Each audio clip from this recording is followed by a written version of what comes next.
Mukama waffe yeebazibwe mikwano gyaffe abatulaba so nga ate era ne mikwano gyaffe abatawuliriza tubalamusizza mu linnya lya Mukama waffe Yesu Kristo. Twagala okwebaza Katonda nti nate tugguse ku puroguramu yaffe oba ku mukutu guno. Katonda watuweeredde ekisa okuweereza, Katonda watuweeredde ekisa okwogera eri amawanga, Katonda watuweeredde ekisa.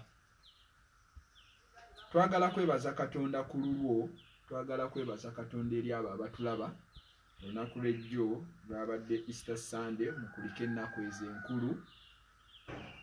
Katusuubire nti mwanyumiddwa weewaawo nga ffenna twabadde mu mayumba gaffe olwa ekigenda mu maaso mu ggwanga, si mu ggwanga lyokka naye wabula mu nsi zonna ne mu mawanga gonna. Twebaza Katonda nti ffe twakoleddwa bulungi ababadde wano. Tukkiriza Katonda nga nawe gye wabadde wakoleddwa bulungi. Njagala okwebaza Katonda olw'abantu abatulaba, njagala okwebaza Katonda olw'abantu abatuwuliriza, njagala okwebaza Katonda olw'abantu abongerayo okulabula kuno.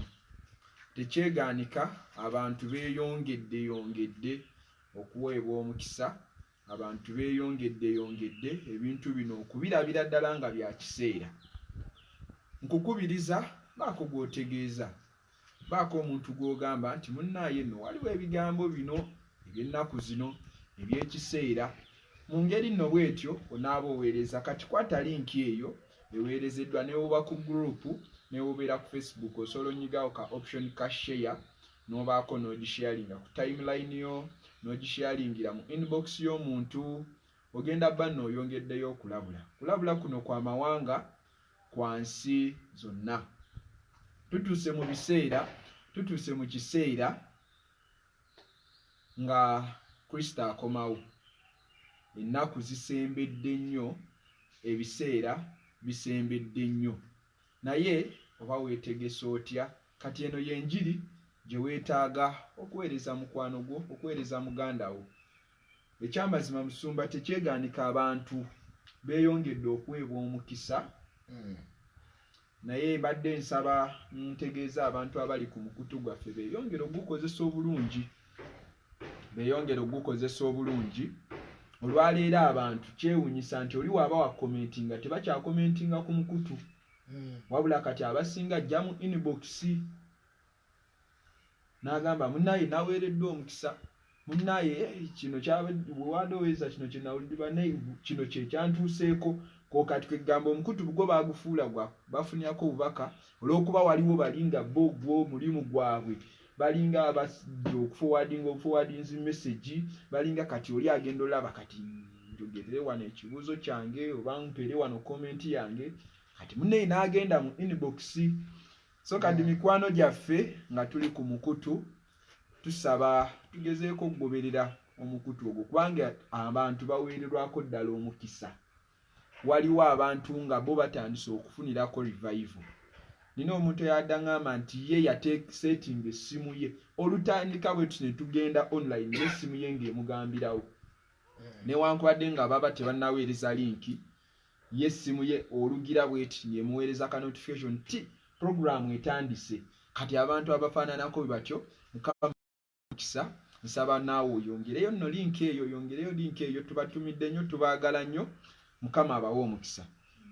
Mpuliranga anaatera okukoma wano ebibuuzo abantu babadde bazze babuuza ebibuuzo, naye tuwuliranga bwe tunadda mu bibuuzo tuyinza ate okugendera ddala. So tukkirize omwoyo wa Mukama atuvuge, atuluŋŋamye tusobole okutuuka wa we tuteekeddwa okutuuka. So ebibuuzo byammwe mikwano gyange, buli eyaleeta ekibuuzo, ebibuuzo bijja kuddibwamu. Era oba olina ebirala osobola oweereza, bijja kuddibwamu. Tujja kufuna ekiseera tubiddemu. Naye mu kiseera kino nsaba twaniriza omusumba waffe, omusumba Bone Musoke, atwongereyo mu maaso, atusumululire ettu eri ekyo Katonda kyamutadde ku mutima. Waawo nange mbalamusizza nnyo mu linnya lya Yesu Kristo. Amiina. Mukama abaweere ddala omukisa abasobola kubeera nga mwekuumidde ku mukutu ogw'ebiseera bwe biti. emyaka 10 n'okusoba emabega mukama bwe yansisinkana nanga nti ekkanisa gyennona teriiwo olw'okutya okulwanagana nnyo n'abasomi oba abayivu ba Bayibuli nenkirongosaamu nti si neetifu naye nga bwe bannyonyola embeera y'ekkanisa kweri nti ddala bwebanga Kristo akomawo tusobola omumuliisa nnyo kyanona abantu bangi bamaze ebbanga nga balokole naye nga enkola teyakyukako teyakyusa embeera teyakyusa okulokoka tekulina ngeri gye kwakyusaamu bulamu bwabwe wabulanga ebyali bikolebwa eri bye bajja bakolera eno kati obulokole ne bubanga obutagasizza so njagala kwebaza Katonda olwaba kamera tukwata ne batukasuka eyo naye ku Sande tewabaddewo naguddeko ekirowoozo yalingire kubanga waliwo ku Sande nga tewabadde naffe ekirowoozo kino kyabadde nti nga abantu babadde bana kamera ezikola emirimu gyabwe bakwata vidiyo bakwata emikolo bakwata balina kamera zaabwe mu madiiro naye olwaleero ekifaananyi kyaffe tekijja bulungi nnyo lwa nsonga nti tukwasa simu ate eyinza okuba nga awamu bakwasa essimu nga ya mulembe nnyo nga ziyinza okusinga kamera naye ffe bw'olaba kinyeenya bwe kiti simu zaffe zeezo so nga ate waliwo omuntu ayinza okutugiyambako n'agitwazikako ntusobola okukola obuweereza buno ne buvaayo bulungi nnyo sinaba luuli kulowooza nnyo nti tuyinza okumala ewiiki 2 pulezidenti w'eggwanga ze yagamba sinnakirowooza nnyo kubanga leeti y'abaali pozitiivu eri wagguluko okusinga we yayimiririza oba baali 10 bwe baali tebawera na 10 naye nga buli lunaku leeti egenda erinnya kati olwaleero tuli mu 5 n'okusoba naye nga nebaza Katonda tetunnafunayo keesi yafudde muwaso wano mu Uganda ekyo nno nze nzira ku mmwe abeegayirize n'abasabi naye ate katwagala ate tukiwanuleyo waggulu kiggwewo wano mu Uganda wabe nga tewali newankubadde amawanga mangi gasaza amagezi mbu okugema kutandikira wano naye waliwo akakodyo akalala naye njagala kuteekateeka ggwe twakoma ku Lwokutaano naawe so nga ate ku Sande oyinza okuba tewabaddeko nga ate wabaddeko omukutu omulala bw'oba wabaddeko tukisiimira ddala Katonda ku kigambo Musumba Mukisa kyayogedde nange bwe ndaba nga waliwo ekintu ekisuuliddwa ku mukutu nga okuteekateeka omukutu gwali kwakulabula era nga twagala kwongera ku end time nawwa we tuli kati omuntu n'abeera nga komentinga nnyo ku kisuuliddwako ku kiri Mukama kiyanga nti ekkanisa Mukama gyanona si neeteefuteefu buli kanisa oba buli kuyitibwa kulina empitiro yaakwo kati guno omukutu gwakulabula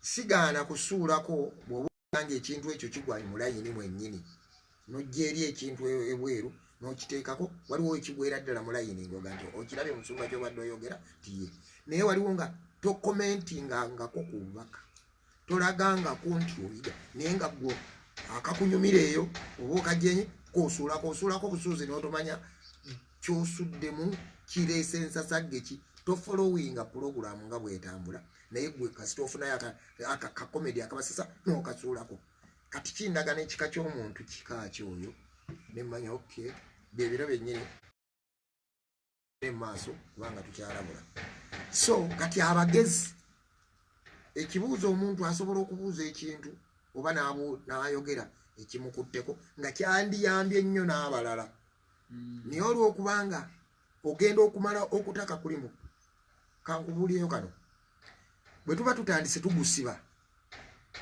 lwaki tugusiba kubanga ogenda okumala okutaaka eddakiika 10 ng'awazzeewo ebintu nga 2 kati omuntu ayagala obubaka tayinza bunoonyanyaayo mu valayete y'agantu aganje ennyo kati kyava ajja eno mu inbox n'aga munnange kyange temujja kitegeera naye era nga gwotuleetedde ekintu ekifaanana bwe kityo naye nsaba katonda w'eggulu n'ensi atuyambe tutegeere ebiseera n'ennaku mwe tuli.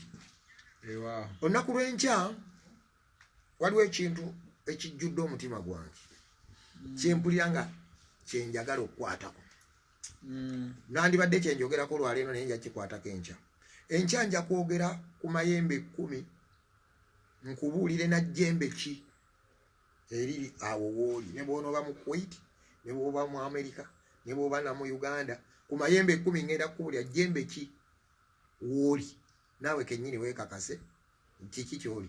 Twagala kwogera ku mayembe ago nga bwe gajja gatiisa walina eryatiisa Danieri ng'ate endabyeyo ejjembe erirumbaganya abatukuvu mikwano wano wetutuuse we wano wennyini abatukuvu we baba balumbira. Mukwano gwange omu omuwala wange ayise mu inbox naŋŋamba ntabuddwa musumba simanyi kyakkola amaziga gampitamu. Ekyo nno Bayibuli kyegamba nti mwekolera obulokozi bwammwe kennyini n'okutya n'okukankana. Obulokozi bwoba tonnabuleetamu kutya na kukankana osobola okubutambuza nga bw'oyagala ng'eri bw'obadde otambula mu mabaala bw'obadde otambula mu masabo bw'obadde otambula mu madiini. Kati ekyo ekyatandise bwe bayita obulokozi bwennyini. Baatambula balina entiisa baatambula nga beegendereza okuviira ddala mu ndagaano enkadde Katonda waffe wakwegendereza. Nze nno mpulira essanyu bwe mpulira yagamba nti musumba amaziga gampitamu musumba mpulira ntidde. Kati buli lwotya kiri eri mu Bafiripi 2:12 nga omutume Pawulo aga nti abooluganda obulokozi bwammwe mubujje ku nze omutume nyere bwe mba siriiwo mwekolera obulokozi bwammwe kennyini n'okutya n'okukankana. Mukwano gwange gwatidde nange ntidde mpulira nga abayinza obutaddayo mabega wabula nga tugenda bugenzi paka ku vaccination kennaggambye nti kamutawaana nnyo. Mpuliranga sinafuna nnyo bukakafu naye tuyinza okutandikira wano ne tugenda butereevu ku 2.6. Natandika ogirabulako okuva mu 2:6 nzize mbyogera awamu ne babikyayira ddala nga tetwagala kutiisa twagala byakutiisa twayingira mu kisa ffe tuli mulokolo bweyagaza tuli mulamu obweyagaza. Nange nensirika kubanga yagamba nti bali bagoba mu kibuga ekimu naye bwe bagoba mu kino nga mugenda mu kirala. So nandyagadde okwogerayoku ku kigambo ekikulu ennyo. Bw'oba mulwanyi nga mugenda mu lutalo nga tonnamanya ggwanga kiri mugenda kyetaaga kusooka kwambala kombati nakuyiga kuba mungu nakuyiga kwerwanako.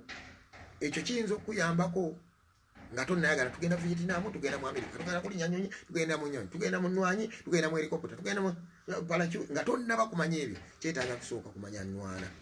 So kati ngenda kubuulira ebigambo ebikulu ennyo okumala ebbanga okuva lwe twatandika tubadde ku njaliirira kati mbadde njagala okutandika okuzimba. Lwaki twagenda ku bubaka bwa Danieri naye ngenda kusabira nga naawe bwonsabira era bw'oba obaddeko ku makya gaali ku ssaawa y'12 mbadde nsaba nja kusabira naye nange nsaba onsabire nti bino bye twogera Gabudyeri yali azze kugeziwaza Danieri naye ne bamukwata ow'amasaza n'akwata Archangel gwe bayita Gabudyeri oba Gabudyeri nga kyetaagayo malayika omulala y'omuwow'entalo ajja atakkuluze. Naye wuliriza nti ebigambo Danieri bye yawuliranga n'azirika baali bamunnyonnyola end time n'agwa wansi n'azirika. Ne batuuka n'omuga nti kati ebyo bibikkeko akabonero bibikkeko bya nnaku ezo ez'oluvannyuma ndigolokosaayo babbone musoke nga mbawadde omwoyo w'okubibikkula. Kati obanga ebyali ebibikkeko bamalayika babakwata kati bino tubibikkula oba kiki ekiriwo kitegeeza Mikayiri tumwetaaga nnyo oyo ataggulula. Otherwise nyinza okwogera nga leero lwenkoma sinyinza obutaddayo kubyogera kuba ŋŋambye nti Pastor Chris ow'omu Nigeria bamusibye lwaki yabaddeko byannyonnyola ebikwatagana ne mashini nga bwe zitambula ne bamusiba. Nikaneesibe nnyo mu Bayibo muno ne bakunnyonnyola bya byuma biri naye era nnyinza okuwalirizibwa okubyogerako kubanga era we tuyingidde wazibu nnyo twetaaga kwambala. Musumba njagala kwogera ku Mwoyo Omutukuvu. Omwoyo Omutukuvu olulala twamwogerako ne twenenya naye buli lw'omala okwenenya ekiddako oweebwa Omwoyo Omutukuvu. Kati kyamakulu mangi bw'obanga waliwooko wagobera oba obubaka bwali bwalwakutaano bw'obanga ozzeeyooko katono emabega ku bubaka oba olwokutaano twali twenenya. Bwe tumala okwenenya automatically Omwoyo Omutukuvu bw'omukoowoola ayingira. Ekibadde kimuganya okuyingira mu nze oba mu ggweeyo ye ayagala watukuvu olw'okubanga naye muki mutukuvu. Kati olw'okuba mutukuvu ayagala nnyo awatukuvu. Tubuulidde ebintu bingi nnyo yensonga abamu lwaki mwannyinaze bino olinga eyakabiwulira obuwulizi. Tubuulidde ebintu bingi nnyo ebirungi naye nga si bya mugaso. Waliwo ebirungi naye nga si bya mugaso. Batubuulidde bingi ebirungi naye nga si bya mugaso. Kati twagala kutuuka ku ky'omugaso. Bayibuli eyogera ku Mwoyo Omutukuvu ng'ekirabo. Si kirabo kya nsi. Yesu Kristo kye kirabo ky'ensi naye Omwoyo Omutukuvu kirabo eri abakkiriza. Kati oyo singa Katonda nnyamba ne mmalayo olwaleero ne njogera kye mpulira ku mutima gwange, oyo ye mubeezi. Mu biseera bya Samusooni buli wamulabangako ng'omanya waliwo empologoma. Buli wawuliranga nti Omwoyo Omutukuvu wali omanya nti waliwo abajaasi 10,000 abalumbi. Buli wayogera ku Mwoyo Omutukuvu omanya nti waliwo ebibe. Buli wayogera ku Mwoyo Omutukuvu omanya nti Samusooni bamutadde mu geeti. Kati buli lwakka naye Mukama waffe bwe yalengera eggulu bwe lyabikkulirwa ne liraba nga akaseera kaffe ka bizibu byereere ka mbeera eteyogerekako kakasambattuka okusinga bali abaatusooka ne bamuleeta n'abeerera ddala eno gye tuli. Mu ndagaano enkadde yakkanga ku bantu 3. Yakkanga ku nnabbi, yakkanga ku kakobona ne kabaka. Abo 3. Kakati olwaleero olw'okubanga tuli mu disaster, ennaku ez'oluvannyuma mbi nnyo. Mwannyinaze obadde tonnazibikkulira okusinza ku njiri y'ekika ky'enjiri gye babadde bakubuulira naye nga zo zaatandika dda. Kiruma nnyo ate nga kyewuunyisa nti Peetero baamuttira Looma. Gwoyinza okwegomba mu basajja nga Peetero bye yakozesebwa nsobola okumwegomba naye Peetero ne Pawulo babattira Looma. Babatta lwa bubbi nedda olw'enjiri gye baabuulira.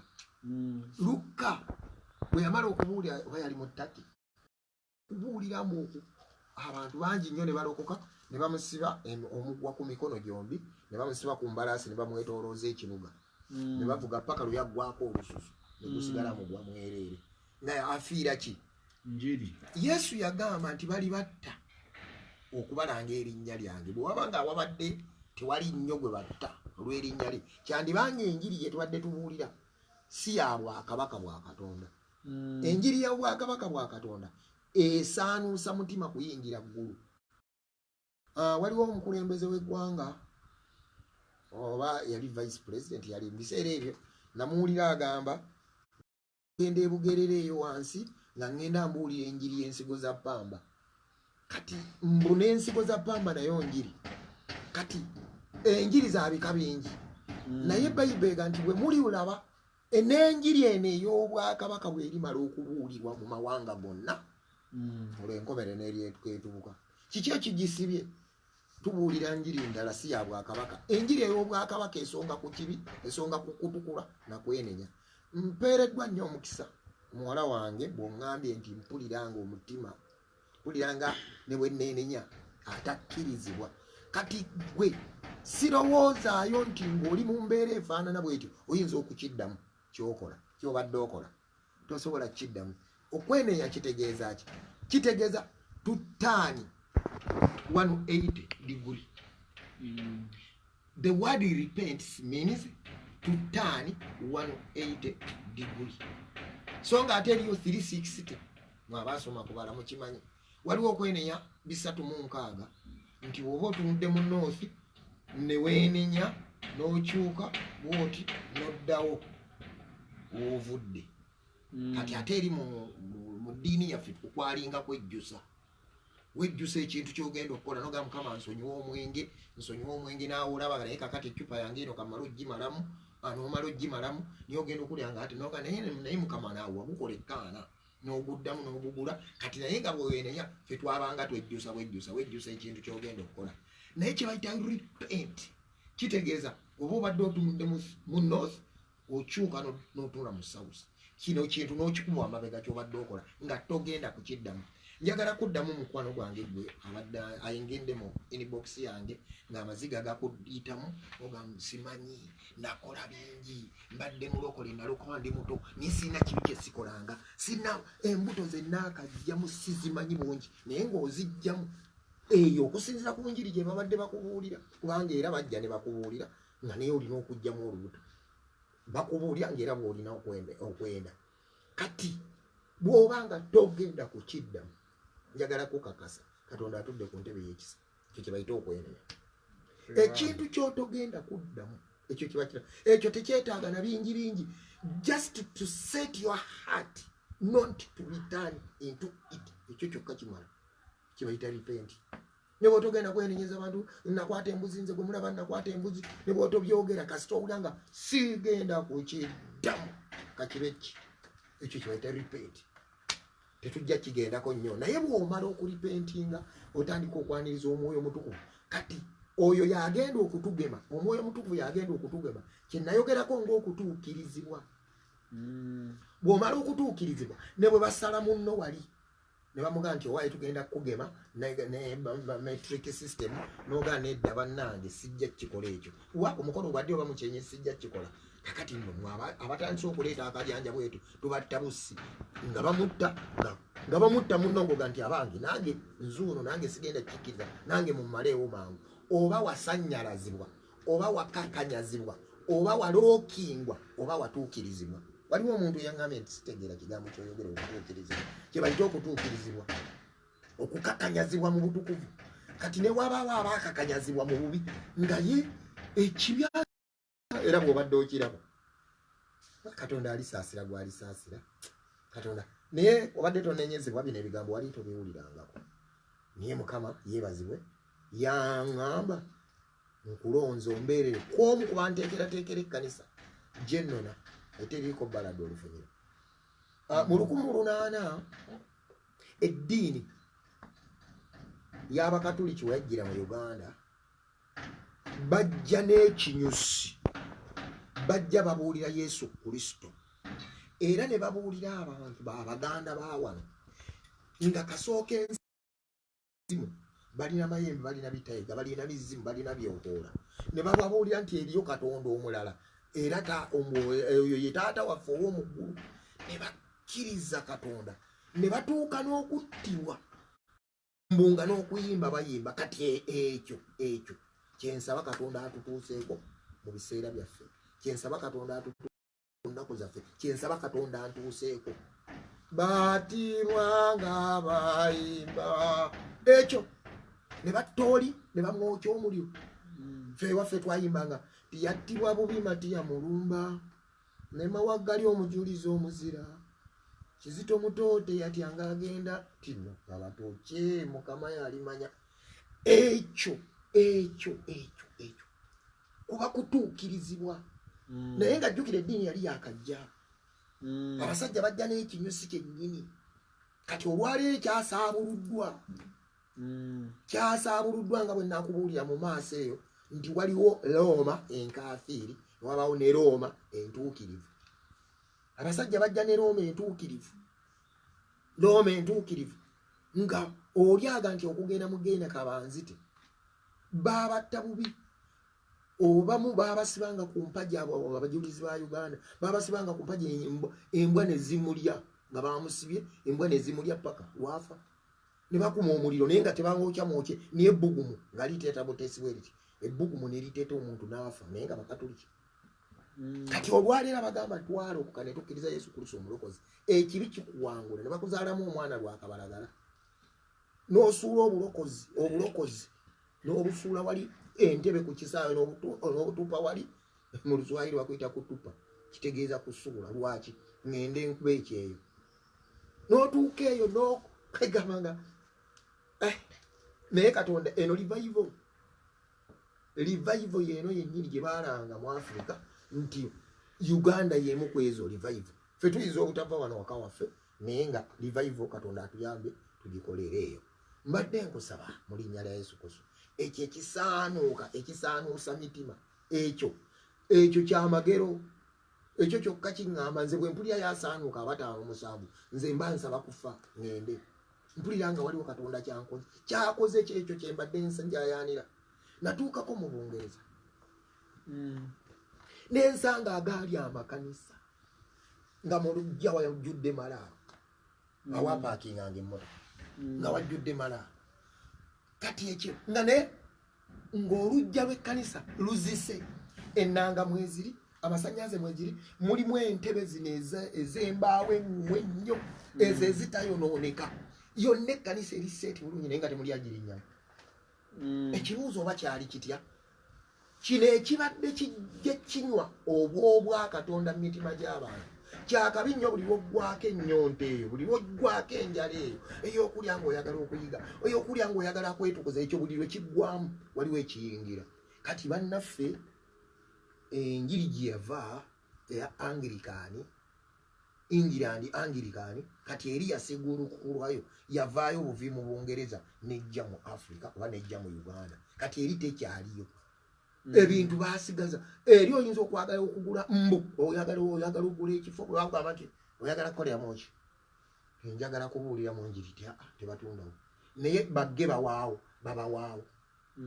basobola n'obbawa obwereere bwe baba bagge bwabanga busiraamu bwe bwagala bawawaawo naye so si Christians kati kiki ekyanuuna Katonda kati Kristo akomawo yatuuka n'okugamba mu Luka 18 mu nsonyi ebyawandiika 2 naye simanyi lwaki bwenti bwendi Luka 18:8 yatuuka n'okubuuza naye wendiddira ndisangawo okukkiriza ku nsi yandibadde Muhammad swalalehu wasalama nga yakyogera yandibadde Mariya omutuukirivu n'akyogera naye otawa obulokozi bwaffe kiki kye yalengera mu nnaku zino ez'oluvannyuma yalengera ejjengo ly'obujeemu erisaanikidde emitima obukakkanyavu omuntu akola ekintu nga akikolera na mu linnya lya Mukama ababba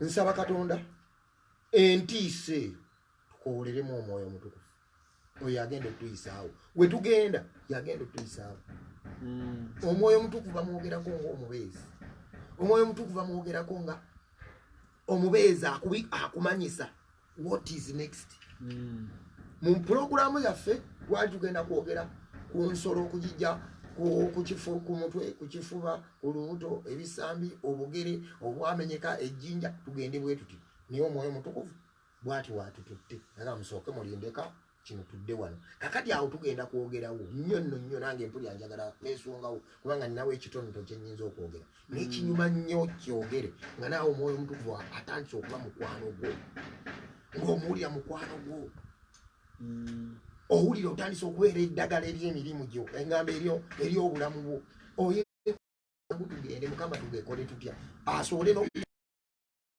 genda okuddako mu maaso awo tuleme kubeera nga bamuzibe tuleme kubeera nga batamanyi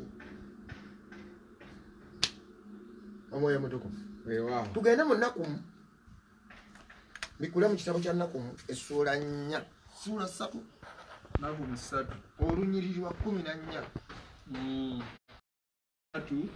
14 wagamba we wati weesenera amazzi olw'okuzingizibwa nyweza ebigo byo linnya ku ttaka samba ebbumba nyweza ekyokero ky'amataffaali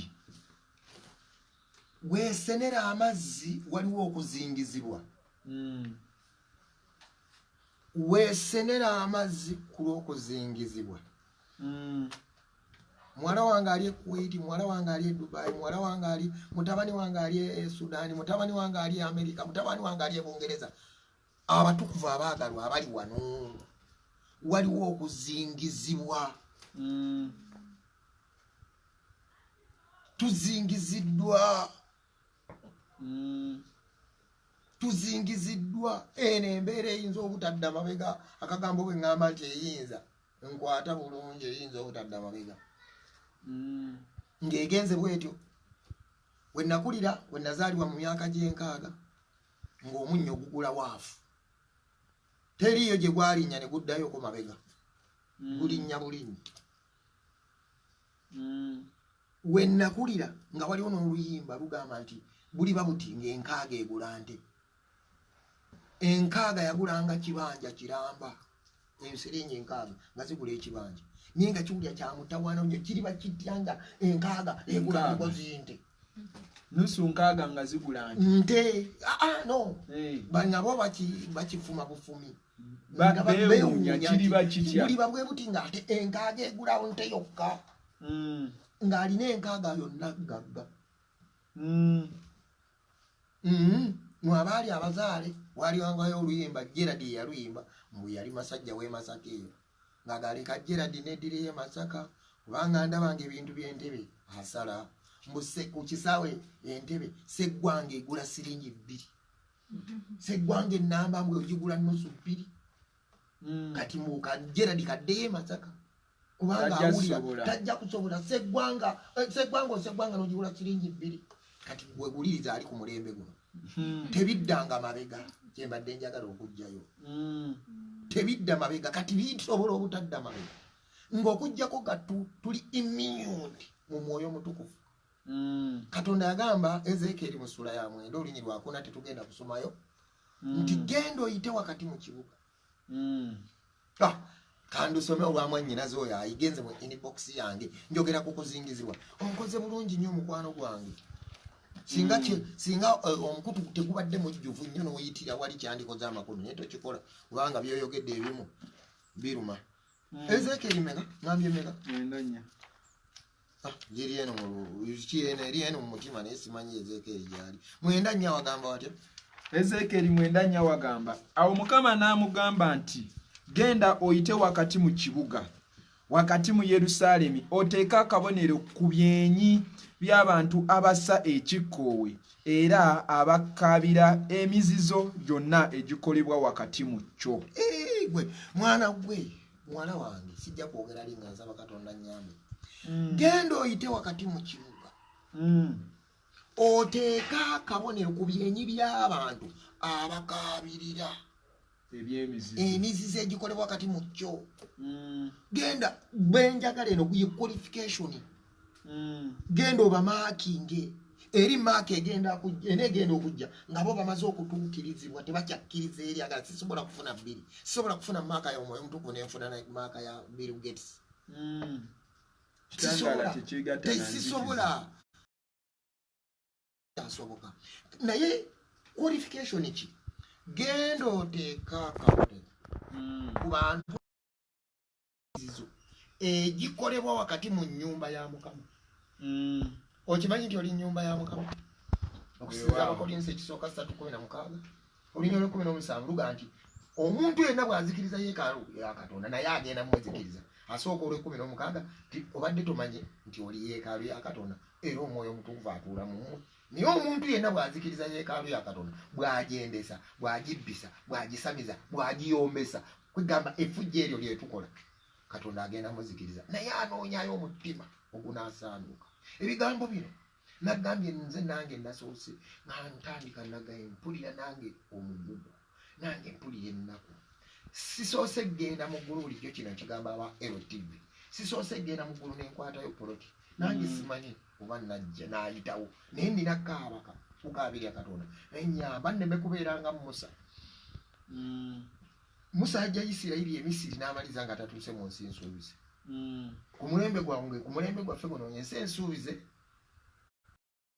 wali eggulu kwe kuva mubiri n'entusikira obwakabaka bwa Katonda kisoboka okuwalula bangi kisoboka okuleeta bangi nze ne maliza nga siyingidde ye Matayo 7:22-23 bangi abalijja ku lunaku olwo saagala kubeera mu abo abangi abalijja ku lunaku olwo bagende tetwagoba dayimoni nyingi mu linnya lyo tetwalina minisitule ennene situatambula amawanga mangi saalina kino na kino na kino saaliisa bamulekwa ne bannamwandu age va wendi lwaki bagamba bangi si batono bangi kakali mwannyinaze nammwe abalala mwonna abatasobodde kuvaayo obadde ogwamu abo abangi kubanga bw'oweereza ssente Uganda kubanga bw'obanga guwagula ekituuti kubanga guwagula ettaka eryo kubanga guwayamba omusumba n'omugulira emmotoka kubanga ekyeki nga bagibanja owulira nga kikutwala mu ggulu ebyo byangule mu maaso bw'onooba otuuse mu ggulu eyo ngule egyo gy'emirimu gy'emikono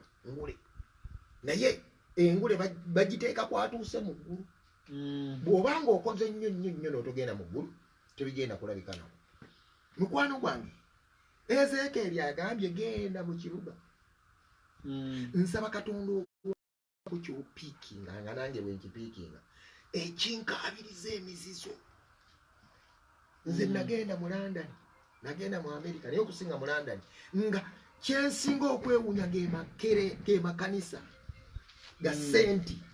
ga senti ani enzimba gye baagazimbamu nga ne musisi wajja tayinza gikuba baasiba bukajjansi oba ebbumba baalijjawa naye nga temuli bantu tebakyetaaga babagamba nti eyo imagination terina Katonda eggwanga eryatandikira mu Katonda olwaleero ligamba teri Katonda era gwe kati naawe ali ebungereza osobola okumanya kubanga kati ebina abazungu tebabiwulira bwe tebawulira Luganda ngamba gwe ali ebungereza ekkanisa ez'amaanyi ziddeyo zitunuulire ez'abazungu ntono ez'amaanyi bwe zibaawo bajja buzisi Bangereza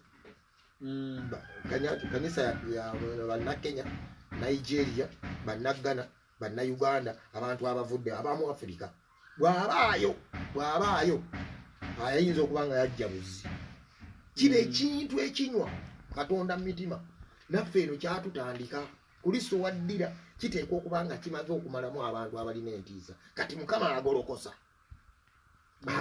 obuweereza obufaanana bwe buti bayita the great warning okugugumula Katonda okubikkula ebikakampa ebyakwata ku mitima gy'abantu nsanyuse nnyo mukwano gwange olw'ensonga gy'ogambye mpulira nsaanuuka mpulira nkaaba amaziga simanyi kyakkola gw'atamanyi kyakkola nsobola kuga repent nga si kyekigambo bulijjo kye tusoma naye kino kiringa ekipya repent kitegeeza ki never do it again ekyo kye bayita repent bulijjo neenenya nga naye oli mwetegefu kiddamu bw'oba mwetegefu okiddamu okwo kwejjusa tonnaba mu mafuta ago mu kisa ekyo kye bayita ekisa mu kisa ekyo mwoba okaabira Katonda ga Mukama nzijuza mpa omwoyo omutukuvu sena amazzi olwaki okuzingizibwa mikwano gyange tuzingiziddwa naye tulina okugamba Mukama nsaasira wabaddewo okuzingizibwa tugendeko okwo ne mu kitabo ky'Abalamuzi essula ya 15 Balamuzi yali Samusoni mu biseera bya Samusoni essula ya 15 ekitabo tusomewo ennyiriri ogenda kulaba emiganyulo gy'amazzi mwesene amazzi olw'okuzingizibwa ennaku mu mmeka 3:14 njagala kujjawo ekigambo mazzi omuntu azingiziddwa asena mazzi tuzingiziddwa mikwano gwe wakolako ku history wasomako naye nze ndowooza simanyi nnyo teriyo kyali kibaddewo nga kyansi yonna ati eggwo tekibangawo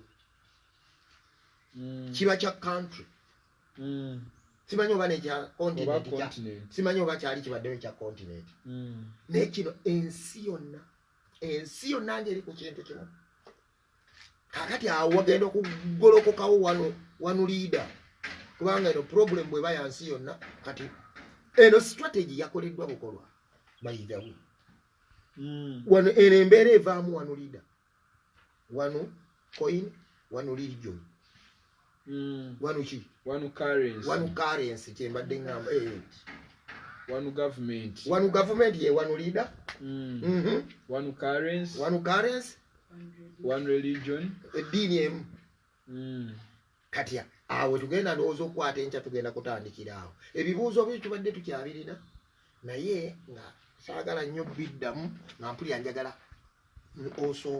nsooke kujjula mwoyo mutukuvu bwe naabanga amwogerako nja kumugamba nti waliwo okuweebwa omwoyo mutukuvu ng'obadde taliiwo toyinza kwenda n'asigalawo tabeerawo kati wewenenya oweebwa omwoyo mutukuvu kati buli wooyaayaana nga nyongera agenda akujjuza paka lwojjula kati ate waliwo abajjuvu ng'ate wagenda kuyiika muyiisi waliwo waayiikira Dawudi agati ekikompe kyange kiyiwa abasajja nga bapeetero batamulanga ekisiikirize ne kiwonya naye tamanyi nti kiwonya naye nga kiwonya so madde ngamba nki Balamuzi essula 15 olinyire katuve wa 17 kyabalamuzi 15 tuvudde ku 17 yali ava mu lutalo Samusoni ng'ava kutta abasajja 10 n'oluba omwoyo mutukuvu yajja kuye naye n'omwoyo mutukuvu wayita spirit upon kati spirit upon oyo yakozesa ekirabo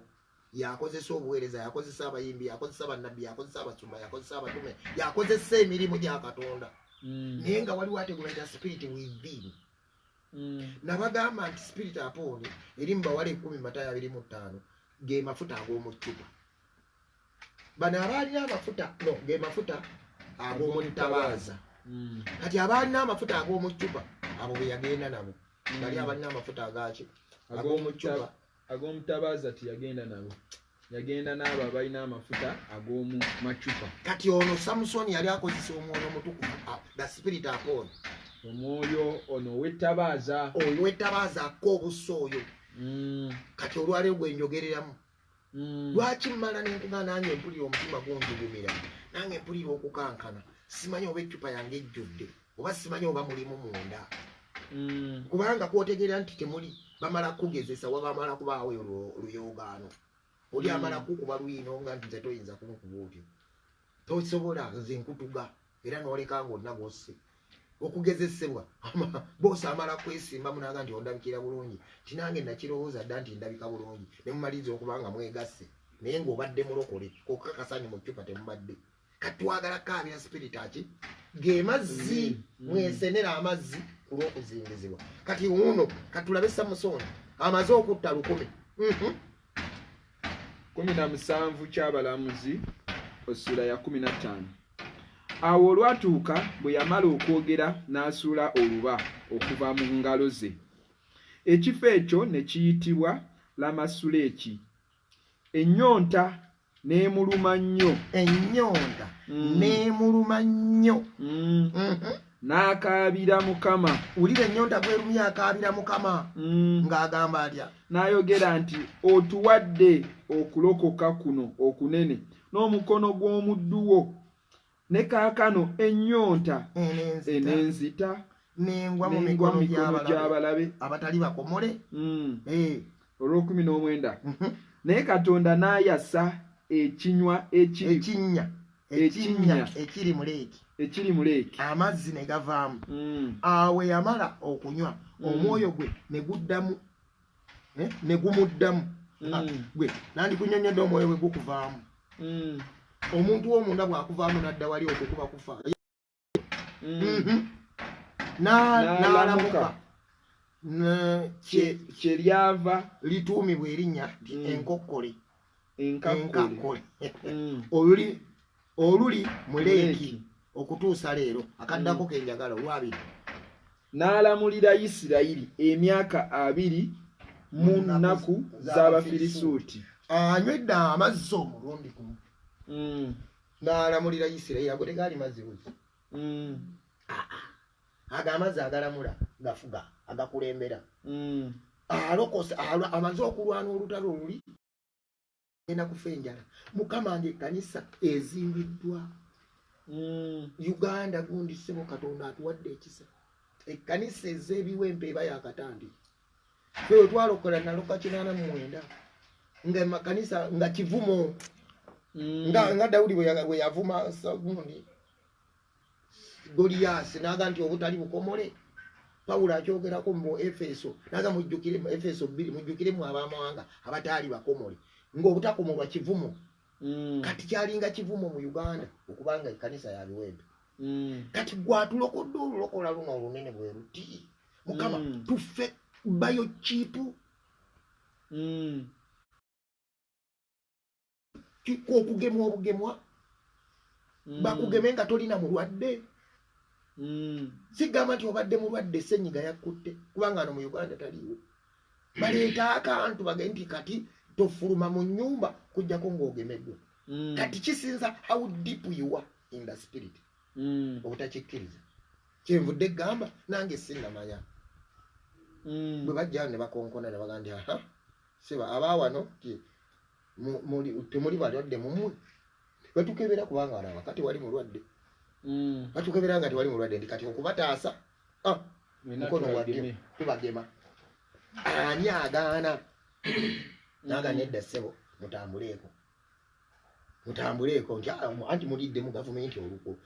Amateeka gajja kuyita wano pulezidenti yagambye nti kusanga ng'ogaba emmere ogwo gwa butemu attempted murder okusanga ng'okolera dduyiro ku kkubo attempted murder. Kati nkuba ekifaananyi kirango nga kizze nti okukusanga nga waganya okugemwa attempted murder. Who is ready to reject the things? Awo wegamba nti twesenereyo amazzi olwaki olw'okuzingizibwa. Yokaana 4 tuno lwali luzzi olunyiri olwokuna lwali luzzi omukazi ng'alumwa ennyonta. Yokaana 4 era kyamugwanira okuyita mu Samaliya. Olwokutaano n'atuuka mu kibuga eky'e Samaliya kye bayita Sukali ekirinaanye olusuku Yakobo lwe yawa omwana we Yusufu era mwalimu oluzzi lwa Yakobo. Tokokoma kyamugwanira okuyitako mu Samaliya. Waliwo ebigambo bingi nnyo bisigenda kwogera. Bino kiryose ne bibaawo. Kyagwanidde bino bibeewo tukebere ku bulokozi bwaffe. Tukebereko ku mucupa. Kyabigwanye twekyekinyeko ofune ku kika ky'enjiri endala. Kyabigwanidde bibeewo. Emmoroka yo gipaakinga wali nanga abadde bize nnyo ne ku kyaki ntuuleko okukaawaka. Kyabigwanidde okubaawo. Anti enkuba eryokanga n'etonnya sira bwezenkana. Enkuba etonnya omusana bwe gwakolowooza nti wagisereka bulungi ensisire banju ya ssubi neemala kutonnya n'enkuba yonna nga bwetonya bwekuyitamu noga terina kyerikola nga neerikola kisinzira mu nsereka. Kyamugwanira okuyitako wa mu Samaliya. Lwaki? Kubanga yali oluzzi. Oluzzi olwo Yakobo yaluwa Yusufu. Waliwo enjiri gye saagala gendako kubanga luno oluzzi lwali lukadde nnyo. Bw'aba Yusufu bwe baatunda e Misiri n'agenda ateekerateekera Yakobo n'agenda abaana ba Isirayiri ne babaayo ba Yakobo ne babaayo emyaka 430 ne batuuka okukomawo mu nsi eno n'ebeera established n'emalawo emyaka mingi paka Yesu ne bamuzaala naye ng'oluzzi lukyaliwo. Kyamugwanira okutuukawo ku luzzi oluzzi. Jukire tutandise ennaku mumeka wesenera amazzi olw'okuzingizibwa. Samusoni n'akaabirira Mukama kye tugenda okukola. Mukama ennyonta Mukama nzijuza tugenda kulaba amazzi kyeki. Olw'omukaaga era mwalimu oluzzi lwa Yakobo. Awo Yesu yali akooye olugendo tuulira awo ku luzzi obudde nga ssaawa 6. Kati wuliriza kati essaawa 6 twandizoogedde nabadde mbagamba abaawano naawe kankugambe nti essaawa 3 ziba ssaawa za Mukama, essaawa 6 ssaawa za Mukama, ssaawa za 9 ziba ssaawa za Mukama, ne 12 ssaawa za Mukama, ekiro n'emisana. Era bw'obanga nakoze essaala mu ssaawa eyo 12 kubanga eyo ssaawa ya Mukama. Era kati ffe twatandise wano ku 9 mu ssaawa ya Mukama. Eyo ssaawa zo sizazoogerako. Naye ono ali ku luzza essaawa yaki? Ey'omukaaga. Omukazi Omusamaliya n'ajja okusena amazzi. Yesu n'amugamba nti mpa nnywa amazzi. Awaddawo oluyombo. Ono omukazi yalina oluyombo nga lw'olina eyo. Yalina obusungu nga bw'olina. Yali mukambwe ennyo nga bw'olina. Naye waaliwo wano enjiri eyamukwatako gye mpulira Katonda, gye nsaba Katonda wabeerewo ekika ky'enjiri endala. Mu kwenenya twenenya birya, twenenya obusungu, twenenya obujja, twenenya obukambwe, twenenya okulimba ebikolwa ebiri mu Magalatiya 5 okuva ku lunyiri lw'19 okukoma ku 21. Genda osomako buli lw'osanga ng'olinawo ekimu ekyo kiyinza okugaana Omwoyo Omutukuvu okujja. Tuyinza omwogerako obwogezi nga Fanza bw'agamba nti Fanza Emitiyana yatadde ku mikono abaana 150 ne bajjula Omwoyo Omutukuvu. Ebisigala nga bigambo. Bisigala nga bigambo ffe twakwatanga empummu n'oteekako obuti n'oga nti eyo yende. Waliwo wakuweera omuzingoonyo ne baga nti akukambe waata. Pawulo agamba bwe nali omuto ng'ebintu mbyogera kito. Kati waliwo ebintu nga tebiriiyo. Omwoyo Omutukuvu tajja wali kibi. Eyagamba tuli mu kisa twaggwa yeetaagako nnyonnyola ku leva eno olw'ekkumi. Olw'ekkumi Yesu n'addamu n'amugamba nti singa obadde omanyi ekirabo kya Katonda n'oyo akugamba nti mpa nnywe bw'ali, gwe wandimusabye naye yandikuwadde amazzi amalamu. Kati wuliriza kankiteeke mu ttone nga singa obadde omanyi. Singa obadde omanyi nti gano amazzi kirabo kya Katonda. Singa obadde omanyi nti kino kye tusubwa, kye tuzannyisa, kye tugoba. Omulokole ogoba otya Omwoyo Omutukuvu? Oba ogoba otya amazzi gano? Buli lw'okolayo ekibi kimu, buli lw'olimba, buli lw'okakanyaza omutima n'ogasigenda musonyiwa, buli lw'okakaza n'ogandize ekintu n'omanya ng'okikola naye ng'okikola kandabe kyakola. Kandabe kyakola, kandabe ekiddako. N'okola ekintu intentionally obeeko gw'onyiiza. Oba ng'agamba amazzi ago sigeetaaga. Kati ambuuza naye singa obadde omanyi nti gano amazzi kirabo ge gagenda okuyisaawo, ge gagenda okusomosa, ge gagenda wano mu kasambattuko kano mu kuzingizibwa kuno, gano amazzi. Ye bannange nga sikomaawo nga sikutwala ku mazzi kankugjewo awo gw'ojja kuddayo weesomere essuula eyo. Oyo omukazi yanywa amazzi. Nasanga omuko ababuulya hyper grace naŋŋamba nti oyo omukazi nga Yesu teyamunenya abasajja 5. Ate bw'onywa amazzi kasita onywa amazzi kasita omukkiriza n'akuwa amazzi bw'otobaddamu gwe kennyini gwogansi kati sigenda baddamu teyaddayo. Kye bagamba nti twaluka lwa kisa si byali bikolwa. Bamusanga abikola alina 5 naye bwe yakkiriza Kristo n'agenda ng'abuulira njiri ya Kristo. Kino ekibuga kya Samaliya tekyetaaga prosperity gospel, kyetaaga Kristo. Enjiri ya Kristo yeeruwa olwa29 bagamba mujje mulabe omuntu aŋŋambye bye nakola byonna ayinza okuba nga ye Kristo. Kakati Samaliya yeetaaga njiri ya Kristo, yeetaaga byamagero nakuwona. Nayo simbi nungi naye bano beetaaga Kristo. Era ekibuga kyonna yakiwalula. Lwaki akiwalula? Kubanga abuulira Kristo. Bakolisaayi 28 agamba ffe gwe tubuulira nga tulabula buli muntu yenna okuba nga atuuse mu kigere ekya Kristo. Omwoyo Omutukuvu yazimba obulamu bwa Kristo mu nze. Kamalirize ne Yokaana 7 olunyiriri olwa 37. Yokaana 7 tuva kwa 37. Naye ku lunaku olw'enkomerero lwe lukulu olw'embaga Yesu n'ayimirira n'ayogera waggulu n'agamba nti omuntu bw'alumwa ennyonta ajje gye ndi anywe.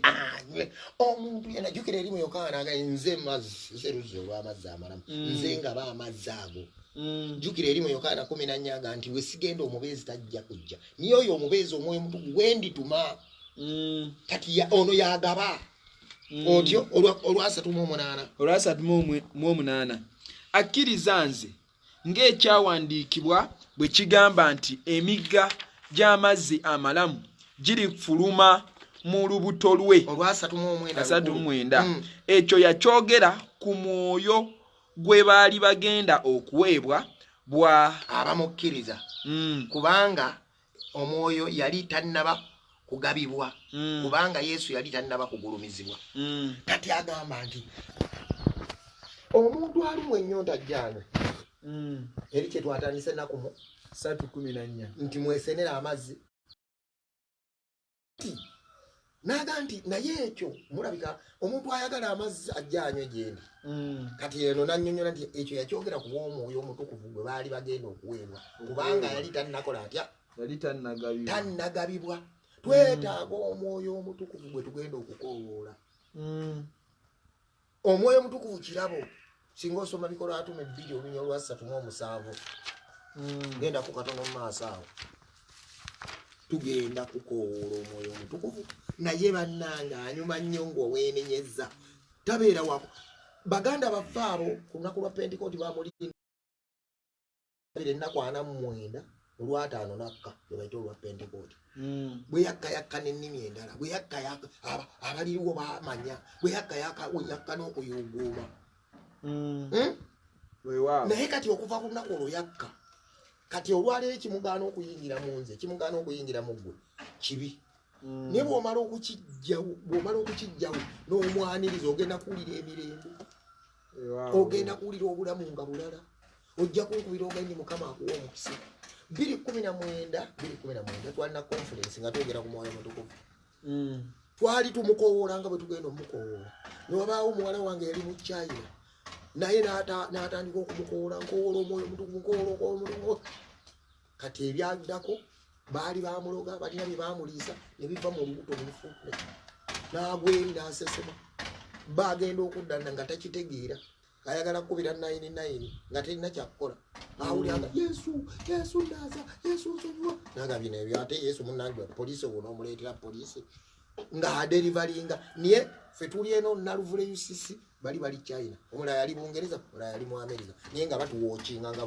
bw'otuwookinga expect something big suubira ekirabo kya Katonda agambye atya Bikola Atume 2:3-7 Bikola Atume 2:3-7 agambayo ati awo bwe baawulira ebyo nsaba ebigambo ebyo biwulire emitima gyabwe ne gibaluma ekyo ekirumya omutima muwala wange kiwabadde ogamba ndikosoba nkole ntya nsaba essaala ki mpulira omutima gunnuma nkole ntya ndaba ebibi byange nga byali bingi nnyo naye jjukira omaze emyaka emeka mu bulokozi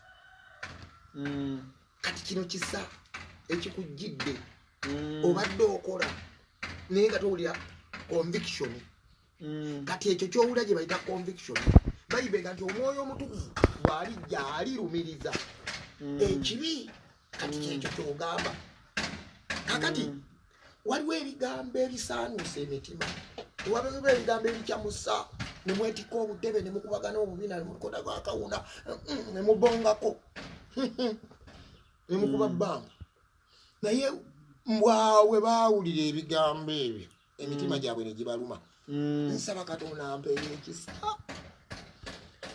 okuva leero okweyongerayo ng'ebigambo byange tebikyamusa naye nga birumba mutima ekigambo kya Katonda kigenda ku mutima ebigambo by'abasumba bigenda mu bwongo omusajja atukyamuti so saavisi enyumye bannange saavisi enyumye ezo ezinyuma zijjuza nnyo ezirumya emitima zibaamu batono bwevulanga mu Isirayiri yenna Yesu yalinamu abayigizwa 11 kijja ejjagala kugenda ne bagamba Peetero n'abatume abalala Peetero n'abatume abe yali nabo nga bamugamba nti abasajja abooluganda bo ne Musoke ne Moses mukisa tunaakola tutya mpulira obulumi ku mutima mpulira nzingiziddwa kati ewaffe bagiranze kubanga mu mawanga agamu bagiranze baga kino kyekiddako this is next kino kyekiddako tunda bagema vaccination kati emitima nga giruma waliwo ekibuuzo ekigolokoka tukole tutya ekyokuddamu agamba atya 3:8 Petero n'abagamba nti mwene ekiddako mukole mutya mwenenye mubatizibwe buli muntu mumwe okuyingira mu linnya lya Yesu Kristo okugibwako ebibi byammwe okwenenya kwe kujjisaako ebibi okwenenya kyeki ayi Yesu nsonyiwa si faaza si paapa kabenga akulira eddiini ennene ennyo mu Uganda mu nsi yonna si yasonyiwa ebibi kubanga si gwasonyi kuba nakwewa maakisi okusonyiwa ekintu kye batakola nga tebakikolago nze bw'oba olina kiwankola nsobola okusonyiwa akyogerako eri mu Yakobo 5:16 nti mwatuliga n'ebibi byammwe ne mukane mukamuwone kusonyiwagana so saata akikola mbw asobola okusonyiwa ekyo tujja kyogera eyo mu maaso kwe tugenda mu mayembe munaaweebwa ekirabo gwe mwoyo omutukuvu kati obwedda kyenjagala waawo mu lunyiri ekyandeesaawo kyekirabo Yokaana Yesu agamba omukazi singa obadde omanyi ekirabo kya Katonda n'oyo akugaa nti mpanywe singa obadde omanyi nti kino kirabo mikwano gyange agabe ekirabo ye Katonda wano nabagambye nti Kristo Yesu kirabo eri ensi naye ate omwoyo omutukuvu kirabo eri abalokozi abakkiriza kati ago ge mazzi agagenda okutuyisaawo ngambye galina bigenda byanjawulo nnyo eno topiki mpanvuko bw'osoma eri mu Ezekiel 47 okuva ku Lwokusatu akulaga ebigera ebyenjawulo kati tetuli mu bigera bino nyeggwe saba ne bwe tuba tuvudde ku mukutu sabayo kigera kyakujjula kati ate mwabawuliranga abajjuvu gamba Mukama kati kanjiika at least nsabayo ekigera ky'okuyiika buli lwotuuka tatya buvuyo ensi bwe yali yeetabudde ku luberebere yajja n'amaamira ku buziba bwe twali tutabangusa eri munda twamukkiriza n'ayingira ye tatya bitabangusa yateesa embeera mu lyato lya Nuuwa yakolanga envumbo Yokaana Genesis chapter 6:14 yakolanga pitch within there is pitch upon and the pitch within kati yakolanga pitch within yamaamira ebisolo ebiwunya yaga waliwo akavuyo kaali kangi mu lyato lya Nuuwa naye nga bamuga nti apply the pitch within the ark the boat yali the ark nayo ya ark ngate n'essanduuko naye ark anti kibadde kintabudde oluzungu lutonotono kati mikwano mpuliranga ayagala okukoma wano naye ekyandeese wano tugenda kutandika ekinyuso ekikulu tugenda kufunayo akaseera akagambye nsaba ku nsonyiwa twenenya mu area 3 mu birowoozo mu bigambo n'ebikolwa kati gw'obadde osinga kulumwa nnyo bikolwa yes naye ebikolwa biva mu birowoozo osooka kulowooza noga naye emyaka gigino gyengenda musajja ono bwe simwagala n'okugjamu olubuto kisooka mu birowoozo kati kizibu nnyo kyakulwanyisa kisaawe kye bayita birowoozo ate n'otuuka kwonoona ku mubiri buli lwobanga obutuukivu obukumidde embirowoozo ndowooza kyagamba eri mu Efeso 6:18 nti nga musabanga buli kiseera n'okusaba okwo kunyiikiriranga nga mwegayiriranga n'okwegayiririranga ku lw'abatukuvu bonna nga musabanga buli kiseera n'ekyo okusaba okwo mukunyiikirira kati ate buli kiseera mba nsaba nti ne mu takisi obeera oga Mukama nsaasira asoonoona eyo yerevu kwe tugenda kati bwe nkufunayo naawe n'obaako gw'ofuna Kristo abaana afunye gwanona kubanga yaŋŋamba nti ekkanisa sinneeteefuteefu sirabawo gwe nnona wabaddeyo yabadde asaba Mukama n'amusinkana n'amugamba nti alina kyeyamugambye nga kikwatagana kunona aga nti nanti mbadde seera Mukama bino tugenda bitwala bino nga bisoose Mukama tugenda kola oti tyanti mbadde nkomawo naye nga sina gwe ntwala eno embeera yakuteekateeka mwaba kiweereddwamu omukisa kino nange entandizo kiwabwamu omukisa kubanga bulijjo era nkunoonya kyokulaba Yesu yagamba bagobanga mu kibuga ekimu genda ku kirala naffe tuyinza obutalekera awo kati paka lutunatwali kuba tupaka obusobozi bwenaggira kubanga twagala okufunayo kamera esinga ekintu kino okirabe kiriya bulungi kati tekitangana ne ku YouTube tugendeko kubanga tuli ku Facebook kokka waliwo ebintu byetubulamu okwekonectinga ku YouTube. So nsaba Katonda w'eggulu n'ensi abawe omukisa kyetugenda okuzzaako nsaasira mu buweereza kusingagana. Yeremiya mu ssuula ey'omwenda yagamba nti singa oluzzi lwange lubadde mazzi, singa amaaso gange gabadde luzzi, eno embeera yeetaaga kutiiriisa maziga, yeetaaga kutiiriisa, naye sisobola kukaaba. Eriyo omuntu nga tasobola kukaaba okuggyako ng'alabye ku banne. Samusoni n'akaabirira Mukama olwaki olw'amazzi. Katonda nakka ku lw'amaziga n'ayasa ettaka. Abagenzeeko wala mu Bayibuli mu n'atunnyonnyola akaaba naye ng'ate amala kunywa amazzi omwoyo gwe ne gumuddamu. Bali tugatuulirawo awo. So mu Lunyero lw'17 Yeremiya 9 naga nimunoonyeyo abakazi abamanyi okukaaba, abamanyi okutakabana. Waliwo omuntu akukulembera mu kusaba n'owulira nga oteekwa kwennyikayo. Waliwo abantu nga basaba n'olaba nga abalaba firimu n'otunula butunzi bwoti, ne wabaawo akukulembera n'oga nedda. Kati mwannyinaffe Saala ne banne bagenda kutukulembera mu mbeera efaanana bwetyo. Oluvannyuma ennyo nga tututteyo akaseera ak'okwenenya, ate n'akomawo nange nensabako naawe Mukama akuwa omwoyo omutukuvu. Ngambye waliwo ab'okujjula, waliwo ab'okuwa, waliwo ab'okwongeza.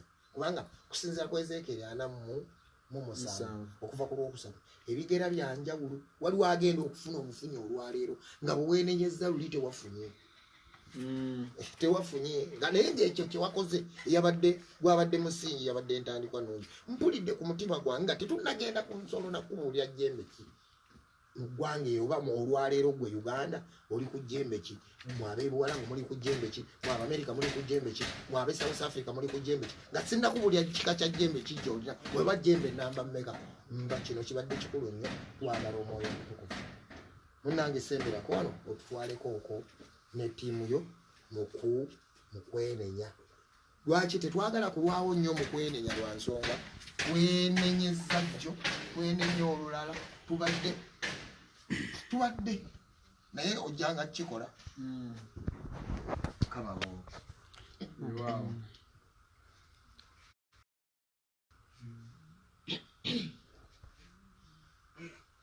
Naza n'omusaayigo nange nsobole okutuuka ku Namulondo yo Yesu naza